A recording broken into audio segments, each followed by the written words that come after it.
नमस्कार, मी हिरा.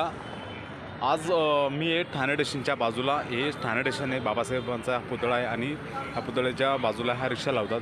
हा रिक्षा ही एक रिक्षा आहे आणि ह्या रिक्षेवरती एक बोलकं चित्र आहे. दिघे साहेबांच्या नावाने जे राजकारण करतात, दिघे साहेबांच्या नावावरती जे हिंदुत्वाची पोळी बसतात, त्यांच्यासाठी हे बोलकं स्मारक आहे.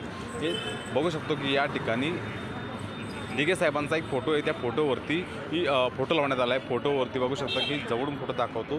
दिघे साहेबांच्या एक बोलका फोटो आहेत आणि त्या फोटोवरती कपाळावरती दिघे साहेबांना टिळा लावला आहे, डोक्यावरती टोपी आहेत आणि हा हिंदू मुस्लिम ऐक्याचा एक संदेश देणारा, सर्वधर्माचा सर्वधर्म समभावाचा एक संदेश देणारा हा एक फोटो या ठिकाणी आपल्याला पाहायला मिळतो आहे.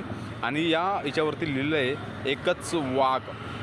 दिघे साहेब ठाणेकर असते. प्रत्येक ठाणेकरांच्या मनामध्ये दिघे साहेबांबद्दल एक प्रेम आहे आणि हे प्रेम अशा प्रकारे व्यक्त करतात.